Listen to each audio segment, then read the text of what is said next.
BD news অ্যালার্টের আরও একটি সংবাদ সংযোগে আপনাদেরকে স্বাগত। ইউনূস সরকার আমার কিছুই করতে পারবে না, ফ্যাসিস্ট জয়।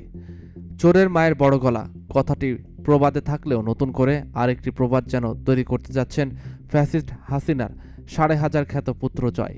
তার কর্মকাণ্ডে জনতা এখন ক্ষেপে গিয়ে বলা শুরু করেছে, চোরের ছেলের বড় গলা। পতিত স্বৈরাচার হাসিনা দেশ জুড়ে গণহত্যা চালিয়ে 24-এর গণ অভ্যুত্থানে চোরের মতো লেজ গুটিয়ে পালিয়ে যায়। মা নির্লজ্জ বেহায়ের মতো গণহত্যা চালিয়ে পালিয়ে গেলেও তার ছেলের গলাবাজি যেন কিছুতেই থামছেই না। এবার দুদকের অনুসন্ধানে যুক্তরাষ্ট্রে খুনি হাসিনার পুত্র জয়ের দুটি নজরকাড়া বাড়ির সন্ধান মিলেছে। বাংলাদেশের আয়কর নথিতে যেগুলোর কোনো তথ্য নেই। এসব বিষয় নিশ্চিত হওয়ার পর বাড়ি দুটো জব্দ করার উদ্যোগ নেয় দুর্নীতি দমন কমিশন দুদক।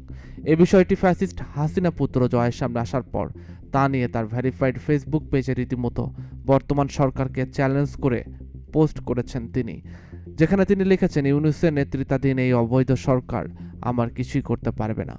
বর্তমান অন্তর্বর্তী সরকারকে এই চ্যালেঞ্জ ছুড়ে দেওয়ার আগে জয়ের জব্দ করতে যাওয়া বাড়ির বিষয়ে লিখেছেন, এই অবৈধ সরকার এখন চাপে এবং জনরোষের মুখে পড়ে জনগণের দৃষ্টি ভিন্ন খাতে নিতে আমার বিরুদ্ধে দুর্নীতি দমন কমিশনকে মিথ্যা অভিযোগ তোলার চেষ্টা করেছে। আমি ভার্জিনিয়ায় দুটি বাড়ির মালিক নই, একটি আমার, এবং সেটা আমি 2018 সালে কিনেছি, গত বছর নয়।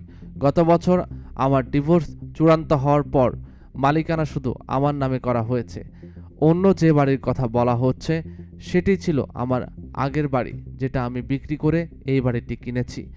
আমার বাড়িটির মূল্য কেনার পর থেকে প্রায় $15 লাখ বা 18 কোটি টাকা বেড়েছে।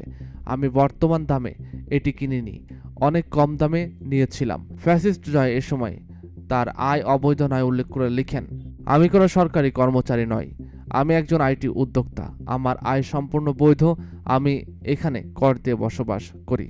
পতিত স্বৈরাচার পুত্র জয় এরপর তার পোস্টে বর্তমান সরকারের প্রতি চ্যালেঞ্জ ছুড়ে দিয়ে এমনকি তার কাছে বৈধ পিস্তল ও গুলির ভয় দেখিয়ে বলেন, আসলে এই অভিযোগের মূল উদ্দেশ্য হলো আমার ঠিকানা প্রকাশ করে আমাকে নিরাপত্তাহীন অবস্থায় ফেলা।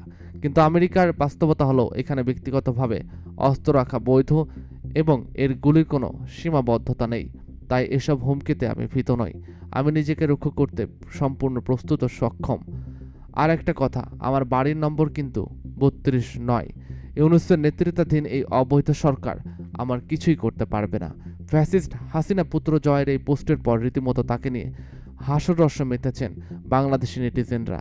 একে বিশ্বজান্তিতে নোবেল বিজয়ী অর্থনীতিবিদ ডক্টর ইউনূসের নেতৃত্বাধীন অন্তর্বর্তী সরকারের দিকে চ্যালেঞ্জ ছুড়ে দেওয়া, অন্যদিকে নিজের কাছে পিস্তল আর গুলি থাকার ভয় দেখিয়ে লেজ নাড়িয়ে হুক্কা হওয়া ডাক, সব মিলিয়ে ব্যাপক চলার শিকার হচ্ছেন তিনি। কেউ বলছেন ও পাগল হয়ে গেছে, ওরে পাবনা মানসিক হাসপাতালে পাঠাও। কেউ আবার বলছেন, এত বড় বানর, একে চিড়িয়াখানায় কেন নিচ্ছেন না।